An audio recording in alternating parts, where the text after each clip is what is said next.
All right, ladies and gentlemen, welcome back. Excited today. We're going to talk about something that we're not focusing on anymore because we've created so many other wonderful problems to worry about that we don't talk about climate change and what's to become of sort of the extreme weather patterns that we're going to see. So today I've got uh, Kerry Emanuel from MIT. How you doing?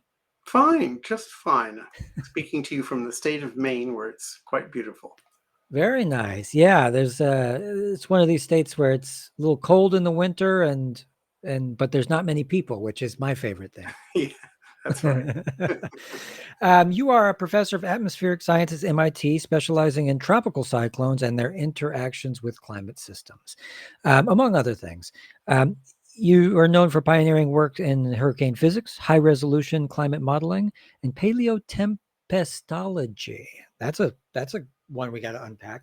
Um, Developing these tools we're going to talk about. So let me just cut to these questions and let's see how you do. Uh, you got some recent work that you've been working on, the physics of tropical cyclones and their interactions with climate systems. Now, how has our understanding of cyclone dynamics evolved um, with the integration of high resolution modeling? Like we have so much new technology. What are you using and what are the implications? So, I mean, like many scientific endeavors, atmospheric science has basically uh, about three different approaches to trying to understand a phenomenon like hurricanes. There's observations first and foremost, which have improved a lot in the last century. We've started flying airplanes into hurricanes in the 1940s, and then, of course, we got satellites in the late 1970s. There's modeling, which is a fairly recent endeavor, at least by the long term historical standard of the evolution of science. And that's an important tool. But there's also something that people don't talk about very much in our field, but it's just as important as other fields, is just theory, right? Theory, observations, models are kind of a pool of tools that we use to try to understand something. But after all, understanding is subjective in a way. When do you say you understand something? Napier Shaw said an understanding of a phenomenon is that account of it which rests in the mind, recognizing that it's inherently subjective experience. But it is the experience that most of us live for in a way, is we Right. really want to try to understand nature. So there have been improvements in all three areas, especially over the last 50 years, so that we think have a much better understanding and much better grip on the physics of hurricanes than we did, say, in the 1960s or 70s. And driving planes into a hurricane in 1940 sounds like heroes. Somebody with so you have some marbles to. Well, it's interesting. It was a pilot, military pilot, out of an air base in Texas.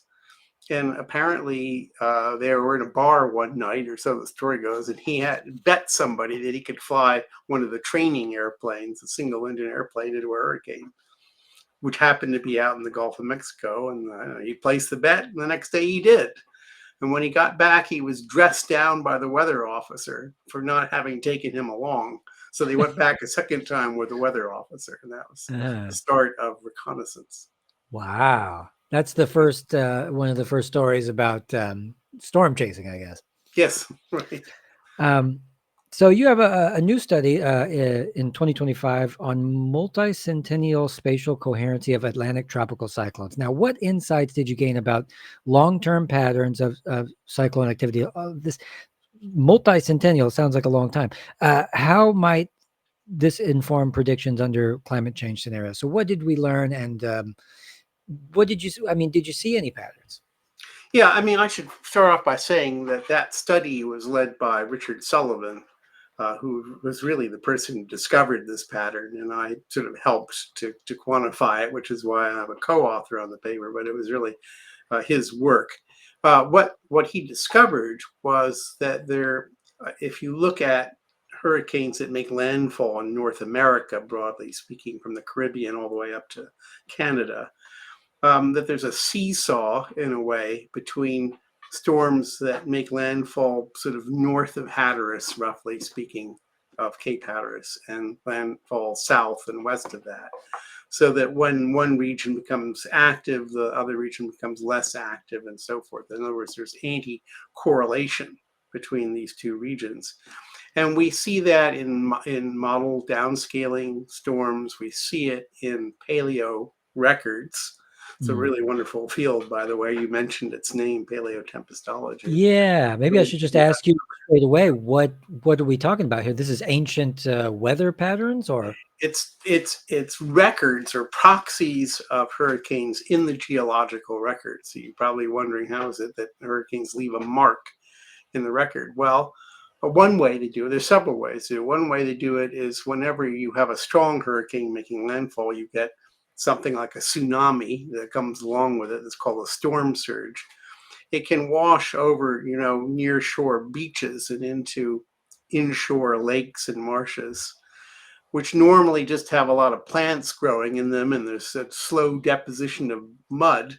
So when the storm surge comes, it washes sand in there. And if you later on take a deep core in that bottom of that marsh or that lake, you see mud, but with sand layers interspersed. And you can radiocarbon date the mud to determine when those sand layers were laid down. And sure enough, they correspond in the top of the record, the most recent part of the record, they correspond with known historical events. So it's a pretty solid interesting. method. But you can go back, in some places, you can go back many thousands of years that way. You're kind of limited by about 7,000 years if you start trying to press it back before that sea level starts going down as you go back in time, because we're going back into the last ice age when much of Right. that water was locked up in big ice sheets.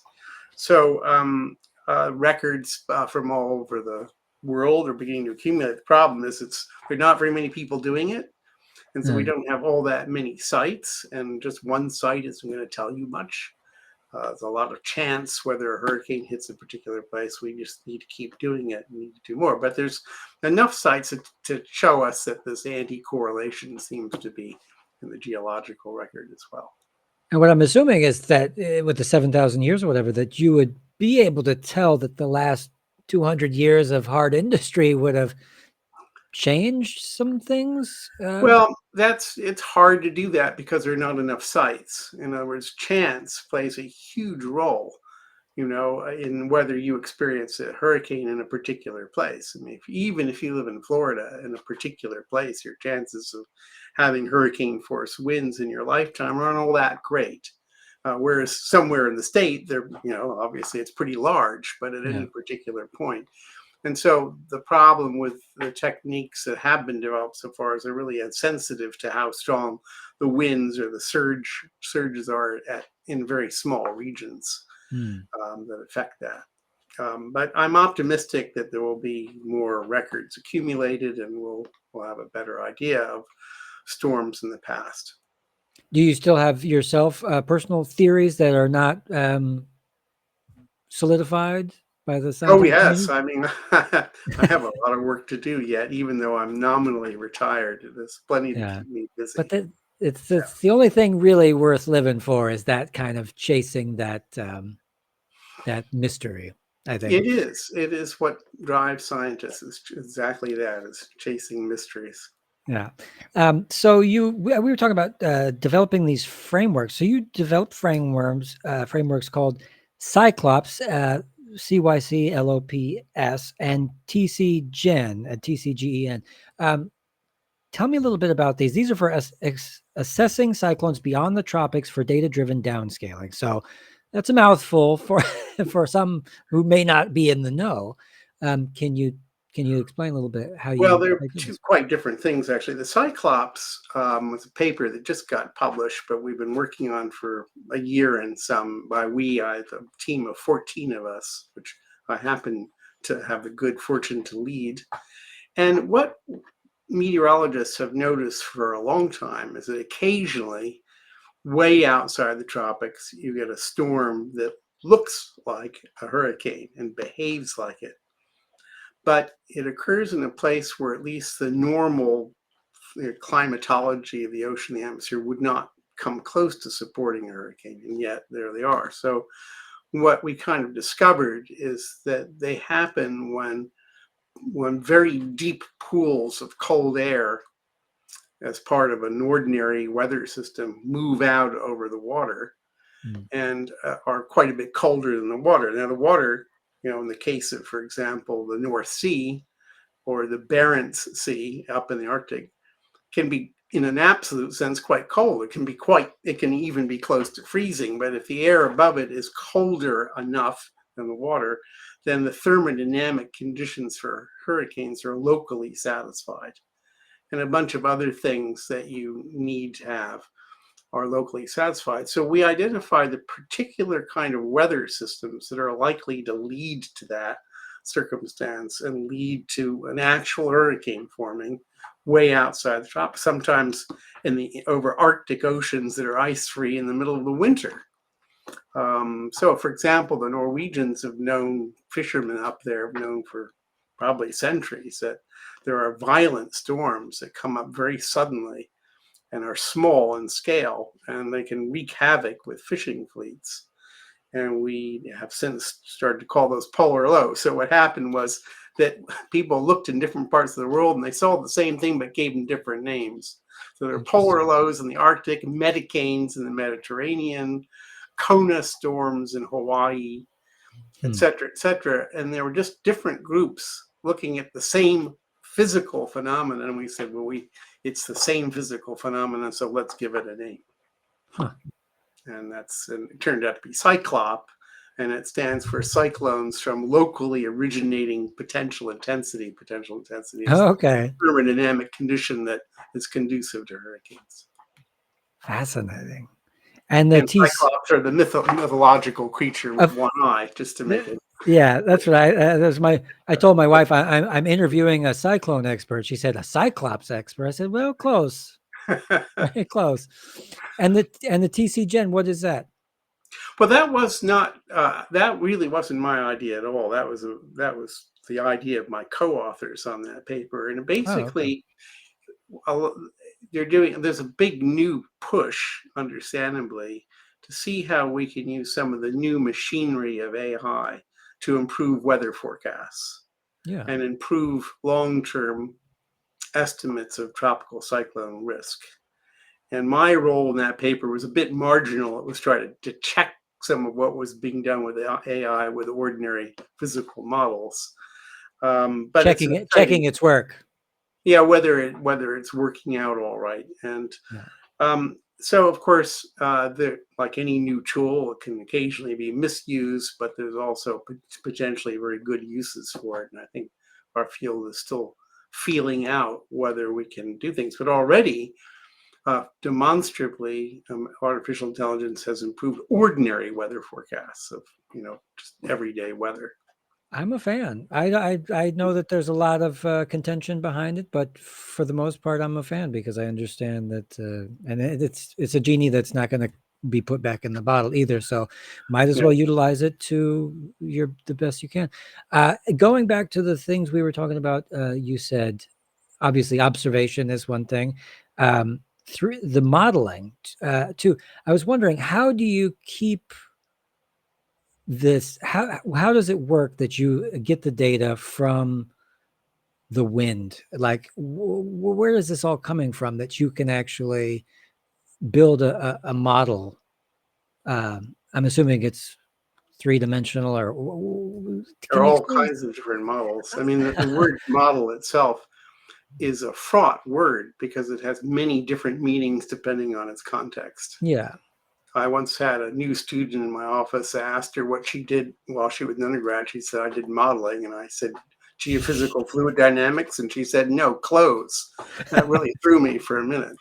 But there are many, many different uses of that. And there are many, many different models. But what we usually mean in my field by that is a algorithm, that literally solves the known equations that govern the behavior of physical systems like the atmosphere and the ocean.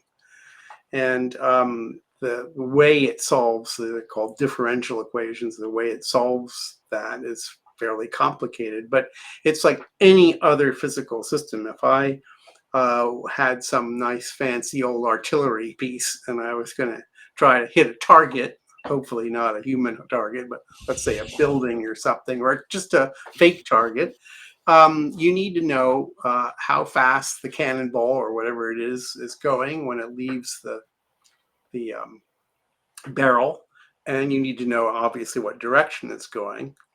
And in all physical systems, if you want to predict them, you need to know the state of the system right now, right? Where is that cannonball? And you need to know the velocity of that, in this case, that And cannonball and its direction. And then the laws, Newton's laws, basically, will allow you to predict where it will land, okay? And that's a kind of simple thing, simplistic. right? But the variables, there must be thousands of variables to That's the include. problem with the atmosphere. It's not just one cannonball. It's trillions of molecules, and obviously we can't afford to predict molecules. What's harder, to predict the economy or to predict weather patterns? Oh, the economy is much harder because it Yeah. involves human behavior, and it's not nearly as successful as weather forecasting. So basically, equations were developed well more than 100 years ago that look at how fluids behave in bulk, how not just every molecule, but the fluid as a fluid, how it behaves. And those are Mm. very well developed, very well founded. But we can't, we have to divide, like for a weather forecast model, we take the globe and divide it up into chunks that might be, 10 kilometers by 10 kilometers today, and maybe a few hundred meters deep. Okay. And we have to do computations that think of those chunks, if you will, as entities. Ah, So interesting. that there's a limit, and that limit is based on how fast computers are. Fortunately, computers are getting faster, Right. so our resolution is getting better. But things going on scales we cannot resolve, like cumulonimbus clouds, thunderstorms, they still can't resolve those in global models. They're nevertheless really important influences on weather, so we Mm. have to represent them, which requires understanding how they interact with the rest of the larger scale motions of the fluid. Yeah. So, Uh, yeah, that's how a another weather forecast model works anyway. Yeah, another stupid question I want to ask. And speaking of analyzing the data, where do you get the data? Are there barometers just around? Is there plentiful meteorological data out there for you to just grab and be able to look at decades and decades of data on one slice of the globe? So, what we call initializing these models, that is telling those models what is the atmosphere doing right now, has always been a huge challenge. And the best way, when we call that state estimation, it's a fancy word for what is the current state of the system. Mm. What we do now is we use a combination. And what we basically do is we start with a first guess. The first guess is what the model forecast, let's say 12 hours ago, relatively short time ago. If you didn't have any observations, you wouldn't be able to do better than that first guess, obviously. We take that first guess and we modify it with all the observations that we have. Now, what are those observations? They're they're highly varied. They're observations from surface stations and ships. There are observations from weather balloons. There are observations from commercial aircraft, which are outfitted with instruments for measuring things like temperature and winds, and they Interesting. send that back. Observations, very importantly, from satellites. And they're all very different kinds of observations. They're different places, different instrumentation, different altitudes. Some of them are snapshots. Some of them, like radar, are sort of averages over time. So they all get assimilated into this first guess. And that whole process is extremely sophisticated and uses a lot of computer power. It's called data assimilation, where we're taking the observations and modifying that first guess to make our best estimate of the current state. And if you don't know what the current state is, you can have the finest model in the world, the equations perfectly known, you still won't be able to make a good forecast. So Mm. a lot of effort goes into that. It's very sophisticated. And I have to say that And I don't do it myself, so I think I can say it with a straight face. It's one of the great unsung accomplishments of science in the last 50 years is numerical weather prediction, we call it. And it's led to a really very robust, absolutely no doubt about it, increase in the skill of weather forecasts. The other thing I should say about that is thanks to Ed Lorenz, who basically was the father of chaos theory, we now know that there is a limit beyond which we cannot forecast the weather in detail. Not just that we're not capable of it, but it's literally impossible to do it. And that limit's thought to be around 2 weeks. That's one of the very great, interesting results of chaos theory, is that there are limits to the predictability of certain kinds of systems. And why is that? Just because of the sheer number of variables that could affect it? Yes, and how they interact with each other and how different scales of motion interact with turbulence. So the fact is that Lorenz's famous quip was that the flap of a butterfly's wings in Argentina could conceivably lead a week later to a tornado in Texas. And that's not just a metaphor. If you do, under some conditions, if you perturb the atmosphere locally with a not very big perturbation and you wait a few weeks, the whole state of the global atmosphere would be quite different in detail from if you hadn't done that. It's not, you're not going to change the statistics of the weather by doing that, but you're going to change the details. So that makes it impossible in a way. Even if you could measure things down to the molecular level, you wouldn't be able to. With a quantum computer and yeah. So some people think that's too bad. Einstein was somebody who thought that the role of chance in physics was something to be condemned. Other people, and I include myself in that field, it's very liberating. yeah. But it's a very powerful result of science. You can add that to Gödel's theorem, that it's powerful enough to place limits on what it can do.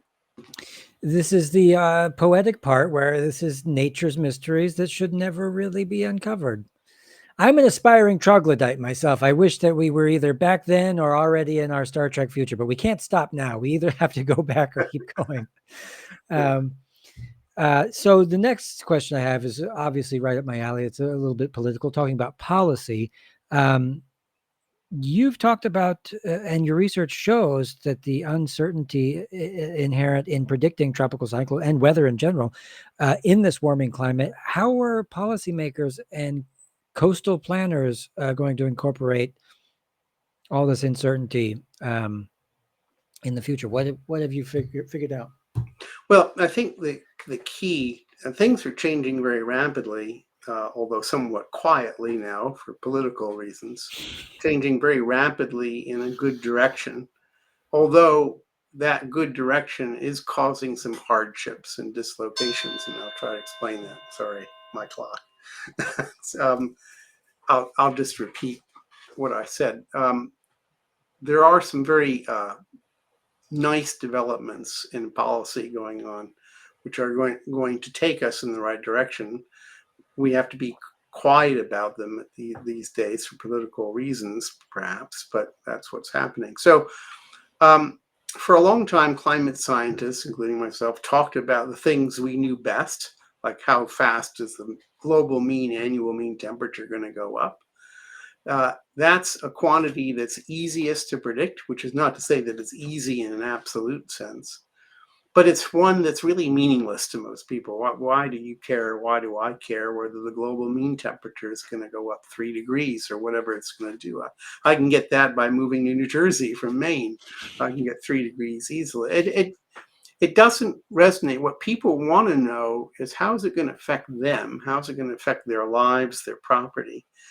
And what we have been able to do is, first of all, to show that most of the effects, not all of them, come through the effect of climate change on extreme events like wildfires, heat waves, droughts, hurricanes, and tornadoes, and sort of thing.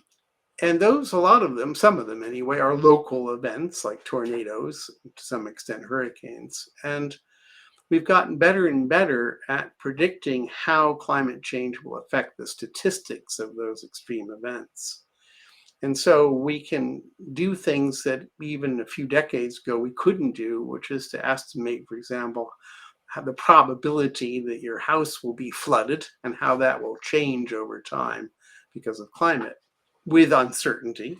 And probability itself has error bars on it. But we're beginning to do that. And the bringing physics to the problem has made a huge difference. So a lot of the decisions that were made, in fact, still being made, unfortunately, today, are based on purely statistical models of risk. So, for example, you look at the history of wildfires in the United States, you look at a history of temperature and humidity, you do a purely statistical relationship that may have little to do with physics. And you say, well, if the temperature does this and the humidity does that, the wildfire should do this. And that's where you start, but it's not where you finish. And where you finish is to have an actual physical model of wildfires that does the chemistry of, of burning and so forth, so that you can predict things that are outside the historical record. And this is also a limitation of AI, is it tends not to work when it's confronted with a set of circumstances that are outside the data which you use to train it.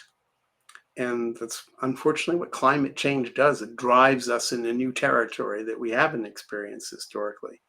So when we apply physically based risk models, we often see that the risk today, we're not talking about 20 years from now, we can do that too, but today is quite a bit changed from what the risk was 50 years ago. But it's the last 100 years of, roughly speaking, data that were used to train these statistical models. So it's sort of centered about 50 years ago.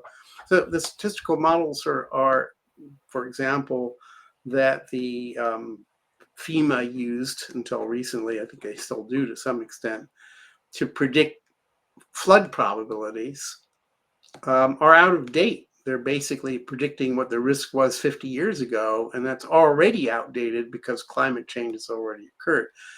Insurance companies and reinsurance companies in the last, 5 to 10 years, no more than that, have finally woken up to, my God, the risk is different and in many cases greater than we thought. And they're up against government regulators that don't like to have the rates change. So there's this policy problem. But slowly, regulators are realizing that they can't let the insurance companies go under. And so slowly we're beginning to communicate today's risk, to people who need that.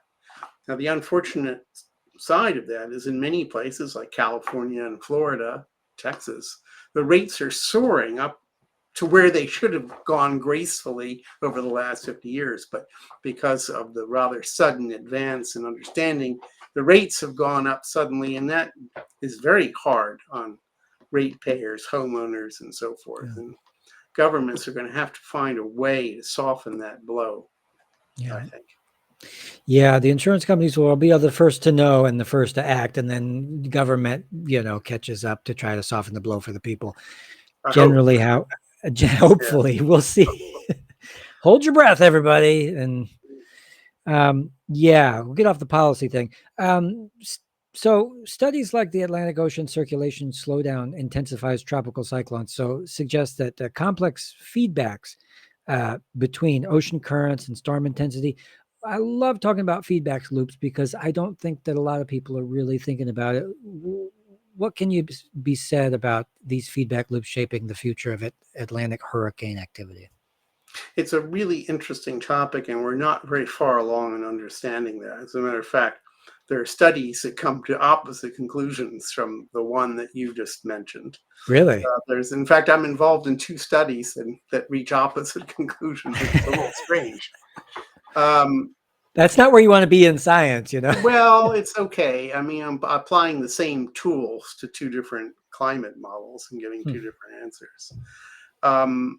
And one says that the slowdown of the deep overturning circulation of the North Atlantic Ocean, which transports a lot of hot water toward the pole, and deep in the ocean, cold water is flowing south.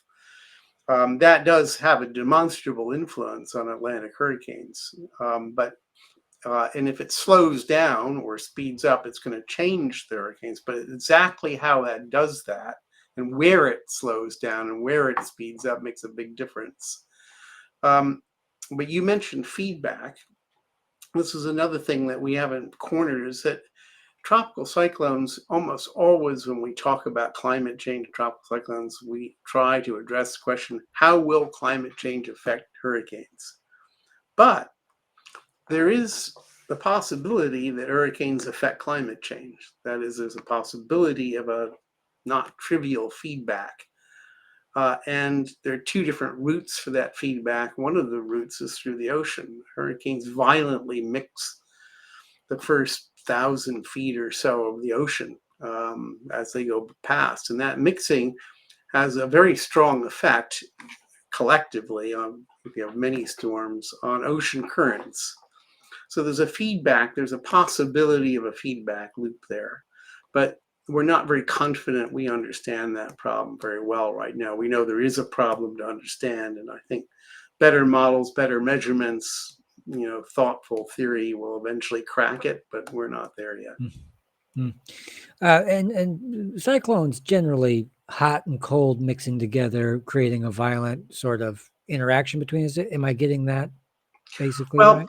Yeah, but it depends on where the hot and where the cold is. In the case of winter storms, the most common kind of low pressure systems you see on the nightly weather map, those are horizontal contrasts in temperature. The fact that if you go toward the pole, generally speaking, it gets colder, but whenever you have a horizontal gradient of temperature, you have a source of energy for cyclones. It doesn't necessarily mean you will have a cyclone, but if you don't have the energy, you certainly won't have it. Hurricanes are a completely different beast. They're driven by, in some sense, the difference between the ocean temperature and the temperature very high up in the atmosphere. And in fact, horizontal temperature gradients are usually detrimental to hurricanes. And they form in the tropics, where usually the temperature does not change very fast going horizontally. And so a hurricane's a big heat engine that extracts heat from the ocean, lifts it up to very high levels in the atmosphere, and expels it where it's very cold. And that's how they operate. And the greater the difference between some bulk measure of the atmospheric temperature in the ocean, the stronger the hurricane could potentially be if everything is just right. And one more question for all of our 9-year-old listeners out there. And the eye of the hurricane? What's going on there?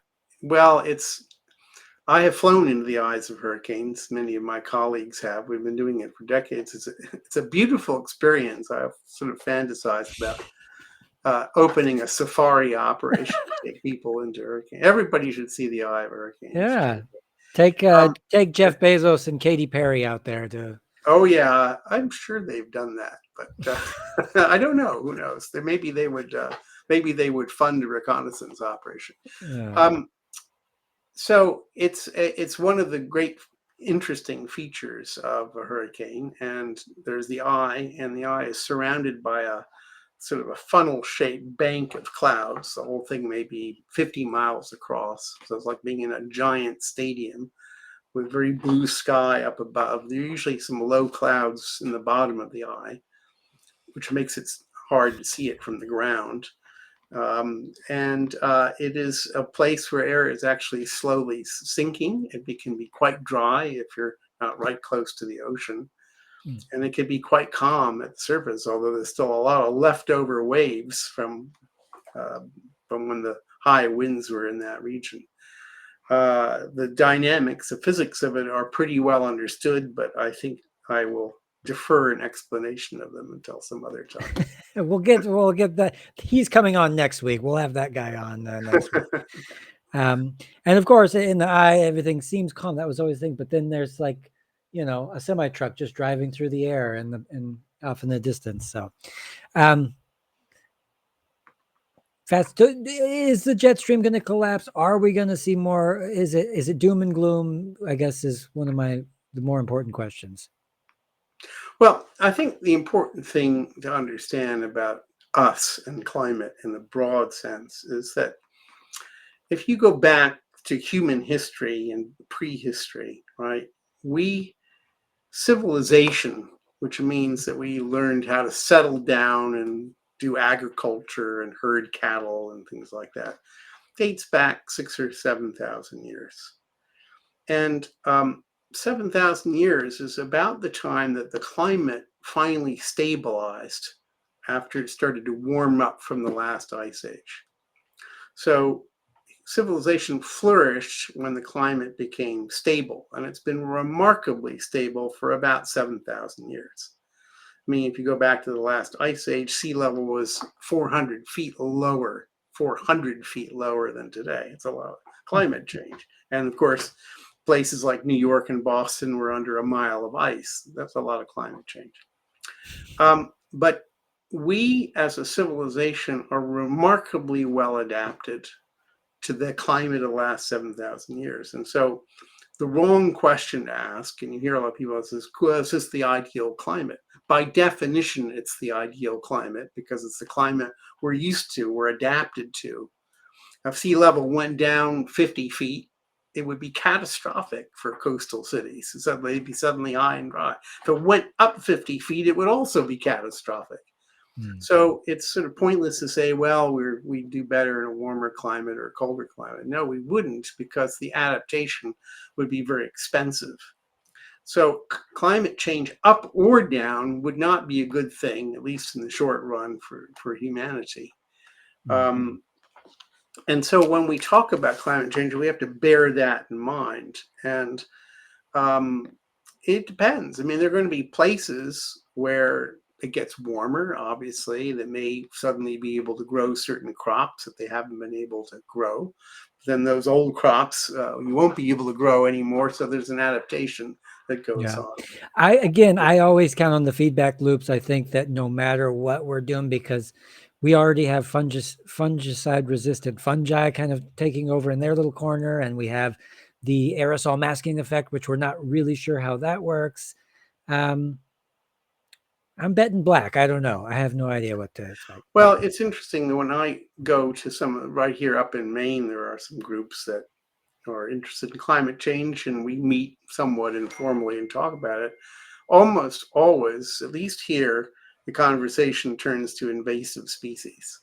Interesting. That's what everybody is worried about. And I'm looking out my window at some 250-year-old oak trees, which 2 years ago were devastated by the larvae of winter moths, which we never used to have here. Interesting. Now, wow. The good side of that is the next year, about a year ago, I organized a party of people here that went around and put sticky bands around the trunks of all these oak trees, which trap those larvae. And we saved the trees. They did beautifully this year. So there's but that's the kind of party. That's the kind of party I would go to. A banding party. Yeah. It was great, and we'll do it again this year. But we can't always succeed at that. And there's some nasty invasive species. Green crabs have driven out all the other crabs, and they're a real problem up here because the world is used to climate change, but not at the pace that we're forcing it to change. It's really, really fast by geological standards, and so a lot of species will go belly up, and things will show up that we don't want to show up in places that they haven't been before, and we'll just have to figure out how to adapt, I guess. Yeah. It's a winner take all scenario, I guess. Biodiversity is off the table, and it's every man for himself, every species for himself, and whoever comes out on top. That's at least been the human mentality behind it. So one more question before we go. I wanted to leave on kind of a high note. So we were talking about AI and you being able to use. Are you seeing a lot of optimism with the being able to use AI? Like we said, it's good, but it needs kind of some assistance. Do you think that's going to give us any hope? Well, I think some things will improve a lot. Some things have already improved. I mentioned weather forecasts. And what I think you're going to see in many fields, not all, is that the winning strategy will be an intelligent combination of good old-fashioned physics, which I'm a big fan of, and machine learning, artificial intelligence type of approaches, that it be combined in an intelligent way to give much better predictions of things, much better assessments, for example, for medical treatments, much better diagnoses of diseases and all that. Yeah. With every new tool, there's sometimes a surfeit of enthusiasm, and we go off in directions that prove to be unproductive. That's just what happens. But I think on the whole, I share your optimism. I am. I'm slightly optimistic, but like I said, I think we can't stop here. We either have to keep going or turn around and go back. But I don't see that happening. So it's great to talk with you. If you ever have any work or anything else to do, please come back and talk to me again. It's always nice to talk to smart people. Well, I enjoyed talking to you for that reason. And so I will come back, I hope. Yeah. All right. Well, let's say goodbye to everybody. And I'll just say, Kerry Emanuel, Professor Emeritus Atmospheric Science over there at MIT. Maybe you've heard of it. Thanks for stopping by. We'll chat right after this. Bye, guys. Bye-bye.